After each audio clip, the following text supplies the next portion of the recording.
at my husband's company year-end party, where I was supposed to be honored as the devoted wife who had stood behind all his successes for nearly 3 decades. He held his mistress's hand and said in front of all his colleagues, "She's the one who made me feel alive again."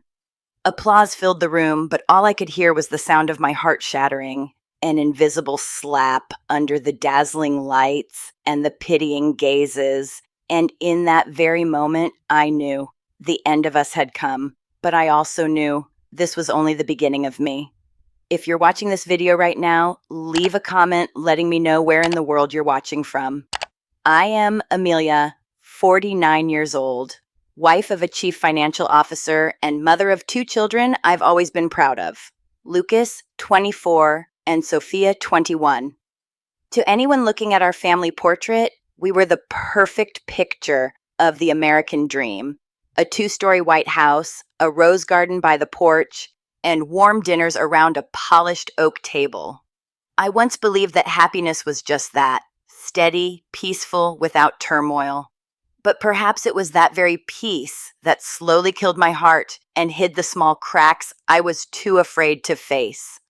28 years ago, I had dreams of my own. I studied psychology and wanted to become a marriage counselor.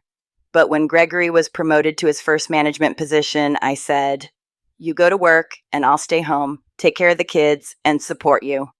I truly believed that sacrifice was the language of love, that when a woman stepped back, the man would love and cherish her even more. But love, when carried by only one person, soon turns an usher to obligation. Gregory changed with every promotion. His eyes grew busier, his smile more calculated.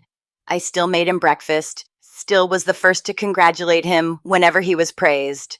But between us, a quiet distance began to form. No arguments, no noise, just a slow, chilling silence. There were nights when I lay beside him, listening to the ticking clock as if it were reminding me that time was still moving while we were standing still. He turned his back, I turned my face. 2 people in one bed, yet living in 2 different worlds. Lucas and Sophia grew up, each with their own lives. The house grew larger, and I grew smaller within the very space I had built. People on the outside still admired Amelia, the woman behind Gregory's success. But few knew that inside that mansion, I slept next to a stranger. A man who listened to me only with eyes as cold as stone. A man who no longer remembered when he last called me my love. Looking back now, I realize I had lost myself long before he betrayed me. I just hadn't realized that this marriage was no longer a place for love, but a place where I was being held captive by habit and fear. I didn't know that the night of that year-end party would mark the end, but I knew it would be the beginning of a new woman named Amelia. Everything began with the smallest details, changes that seemed harmless, yet subtle enough to awaken a wife's intuition. One morning, I saw him wearing a crisp new white shirt, perfectly ironed, with a faint, unfamiliar scent of cologne lingering around the collar. I asked, "This shirt looks new. I haven't seen it before." He simply replied, "A colleague gave it to me." I smiled, but inside a thin mist began to rise. Intuition. And when a woman senses something is wrong, she is rarely mistaken. Then came the late meetings. At first, just once or twice a week, then every night.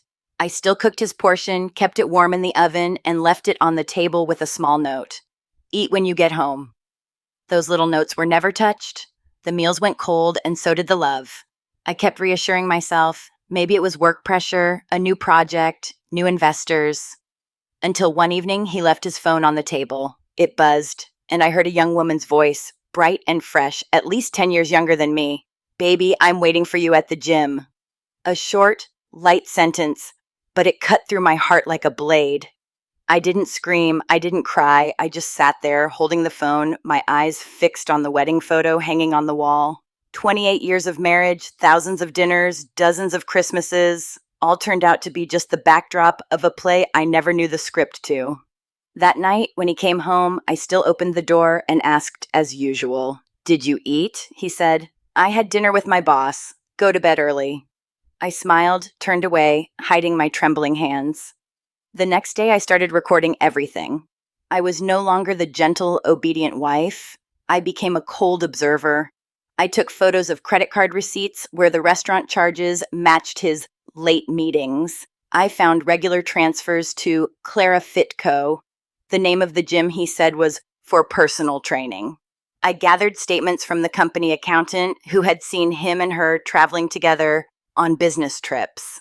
Piece by piece, the fragments came together into a complete picture, the picture of betrayal. But I stayed silent, not because I was weak, but because I understood. The true winner isn't the one who shouts the loudest, but the one who knows when to strike. I recorded phone calls, saved messages, and quietly opened a private bank account to prepare for what was coming. I met Margaret, Gregory's sister. She looked at me, silent for a moment, then said, "I've suspected for a while. I'll help you. My brother is destroying himself, but you deserve to live again." It was the first time in months that I cried. Not out of pain, but because someone finally saw my loneliness.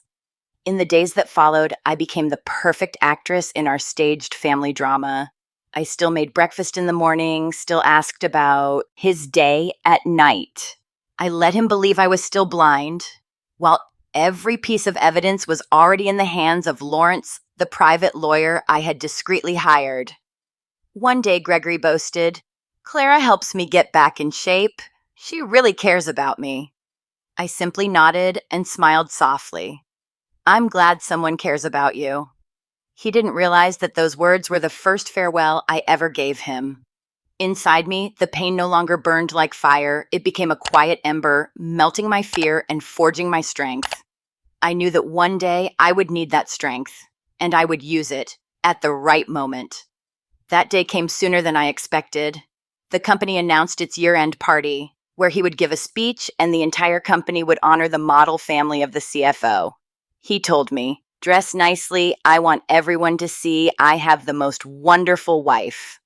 I looked at him, and in that moment, I smiled, a smile he didn't understand the meaning of.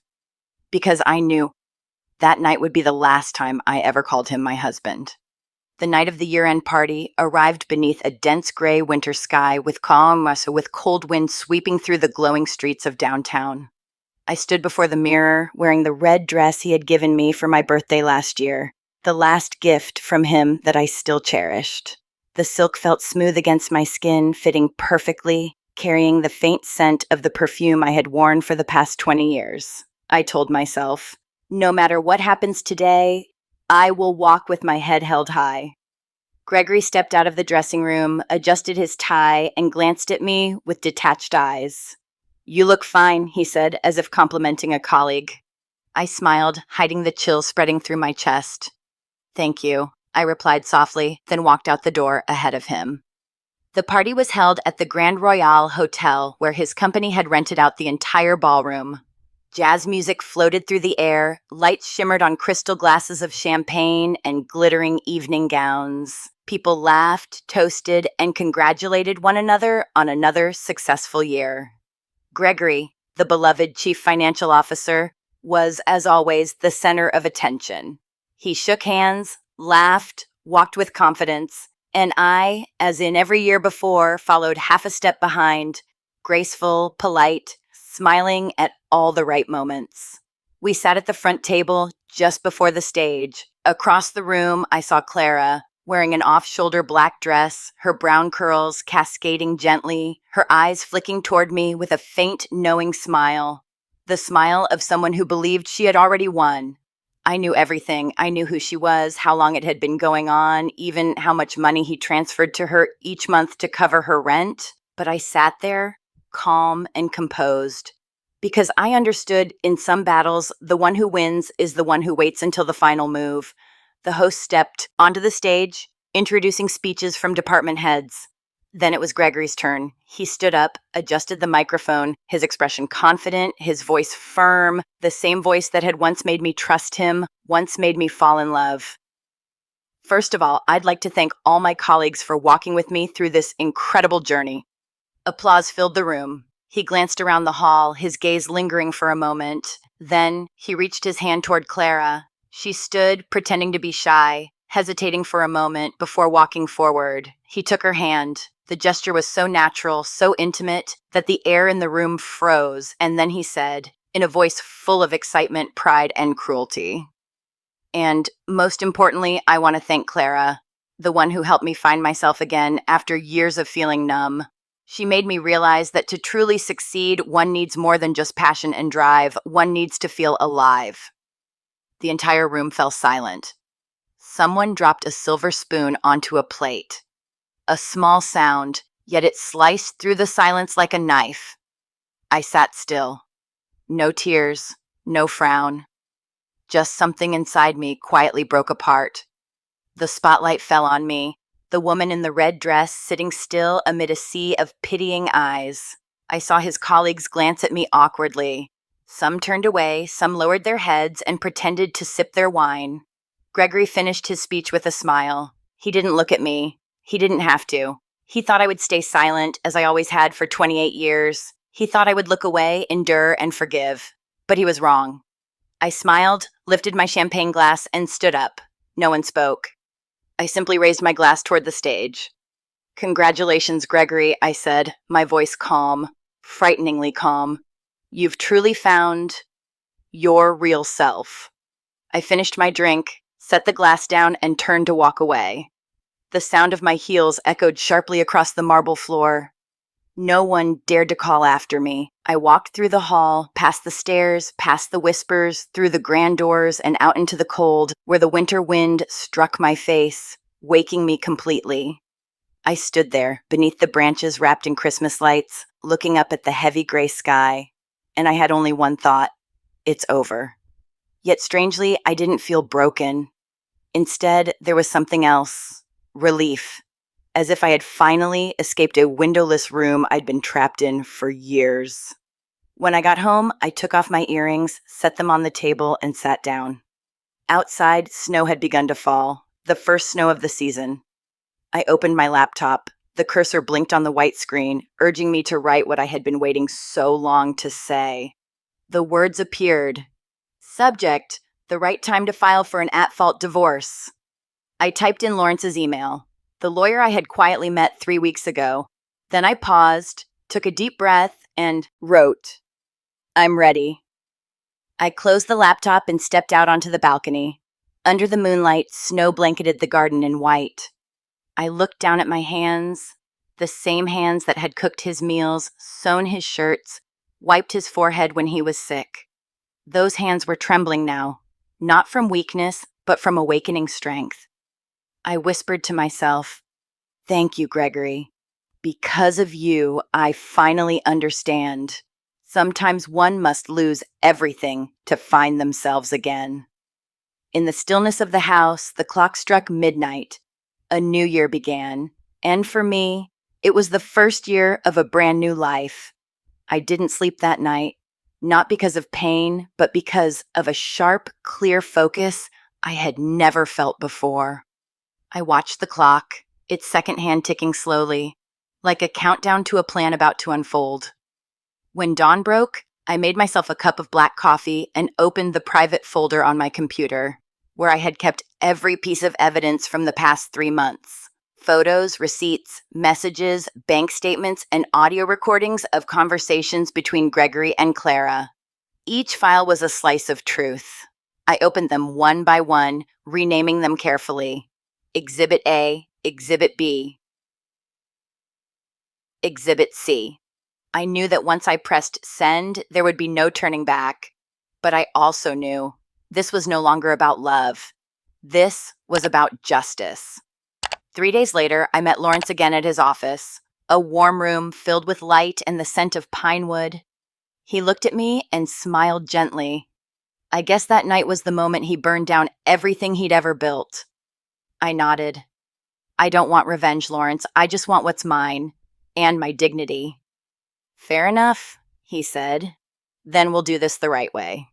We discussed every detail in silence: the at-fault divorce filing, the claim for misuse of marital assets, and the custody strategy built around his public affair.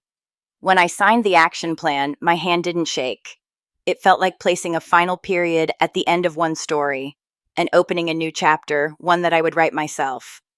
I didn't tell Gregory right away. I kept playing the role of the quiet wife. He still left early, came home late, texted secretly, believing I would stay silent. But what he didn't know was that I had already anticipated every move. Margaret, his sister, became my ally. Every Saturday afternoon, she came over with coffee and quiet encouragement. "I know you've stayed for the kids," she said, "but now it's time for them to see what a strong mother looks like." Together, we gathered more evidence. From inside the company, Margaret found that Gregory had funneled money from the entertainment budget into Clara's account, disguised as executive fitness training expenses. That was the fatal blow. I knew that once exposed, it would destroy not only his marriage, but his entire career. A week later, Lawrence sent the divorce papers to Gregory's office. At the same time, I sent copies of the financial records to the company's audit committee. I didn't need to show my face. The truth has a way of spreading on its own. That morning, I sat by the window, sipping tea. Outside, snow drifted softly. My phone rang. Gregory was calling. I let it ring 3 times before answering. "Amelia, what have you done?" His voice trembled, a mix of anger and fear. "I just told the truth," I said calmly. "Didn't you always tell our kids that honesty is the foundation of every relationship?" "You're trying to destroy me?" "No, you did that yourself. I'm just shining light on what you tried to hide." Silence on the other end. I could hear his labored breathing, then a soft whisper. "I'm sorry." I smiled. "Keep that for court. They'll want to hear it." That evening he came home. Gone was the smugness, the luxury watch, the tailored suit. He stumbled in, exhausted, his eyes hollow. "Amelia, can we talk?" I folded my newspaper and looked up. "About what?" "About everything. I made a mistake. Clara doesn't matter. I'll end it." I looked at him, calm and steady. "End what, Gregory? The game or the guilt?" He said nothing. I continued. "You know, when you stood in front of everyone and said, 'She made you feel alive,' I understood. Maybe you've been dead inside your own life for a long time. And I'm just now learning how to live." I stood up and left the room, leaving him alone in what used to be our home, now just an empty shell of lies. 2 weeks later, his company launched an internal investigation. The news spread across the financial sector. CFO Gregory Wilson suspended for financial misconduct. Clara vanished. Her social media accounts deleted. Her gym closed. Gregory tried to reach her, but she blocked him. When he called me, his voice was broken. "She left me," I replied. "No one left you, Gregory. They just returned you to where you belong." But I didn't stop there. With Lawrence's help, I founded a legal aid fund for women betrayed in marriage, helping them understand their rights, finances, and the law. It wasn't about revenge anymore. It was about purpose. Every woman who came to me carried her own wounds, but I saw the same light in their eyes, the light I once had, lost and found again. I told them my story, not to seek sympathy, but to show them that pain doesn't destroy us. It teaches us to rise. One afternoon, my daughter Sophia came home. She looked at me, the mother who had once been fragile, now calm and unshakable. "Mom, I used to be angry that you stayed quiet all that time," she said, her voice trembling. "But now I understand.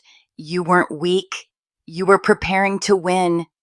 I held her close and whispered, "Sometimes, sweetheart, you have to be silent so that the justice can speak at the right moment." A few months later, Lawrence called. "The court date is set. Gregory will face charges for misappropriation of corporate funds, and your divorce case will be prioritized due to moral grounds." I smiled, not out of joy, but from knowing I had reached the end of the journey. From pain to power. From betrayal to control. That night, I stood before the mirror. The woman looking back was no longer the patient, silent wife. She was Amelia, the woman who walked through betrayal's fire and came out forged in steel. I took a sheet of paper from the drawer and wrote one last message to Lawrence. "Tomorrow, I'll be in court, but don't let him beg. I don't need his apology. I only need justice." I signed my name, set down the pen, and turned off the light. Outside, snow fell, white and still, as if the world itself was cleansing the last traces of deceit. Tomorrow justice will call my name, not as the betrayed wife, but as the woman who finally reclaimed herself. That morning, the city lay under a thin veil of mist, the pale sunlight slipping between the cold glass buildings. I stepped out of the car in front of the county courthouse, a gray coat draped over my shoulders, my hair neatly tied up, my face bare of heavy makeup. Yet something in my eyes made people turn to look. It wasn't because of appearance. It was the calm in the eyes of someone who had walked through the deepest kind of pain and come out whole. At the courthouse steps, Gregory was waiting, his face gaunt and drawn. The man who had once commanded respect across his company was now only a shadow of himself, his expensive suit unable to hide the unease, the fear in his eyes. As I walked past, he whispered, "Amelia." I stopped, turned my head, my eyes no longer those of a wife. "You should go inside. The hearing is about to start." Then I walked on. The sound of my heels echoed, steady, deliberate, like the first drumbeat of fate's verdict. Inside, the air was heavy. My lawyer, Lawrence, straightened a thick folder of documents. Behind me, Sophia and Lucas sat side by side, Sophia's hand tightly gripping her brother's. I looked at them and nodded slightly. They were the only reason I stood there that day. The judge entered. Gregory sat across from me, avoiding my gaze. Before him lay a thick stack of papers. The company's internal investigation report, bank transfers, expense receipts, messages with Clara, and the video from the year-end party. When the video played, the courtroom fell silent. The image appeared, him holding his lover's hand under the music, saying the words I would remember for the rest of my life. "She's the one who made me feel alive again." His voice echoed through the cold courtroom. Someone shook their head. I remained still, my back straight, my hands folded. Lawrence stood.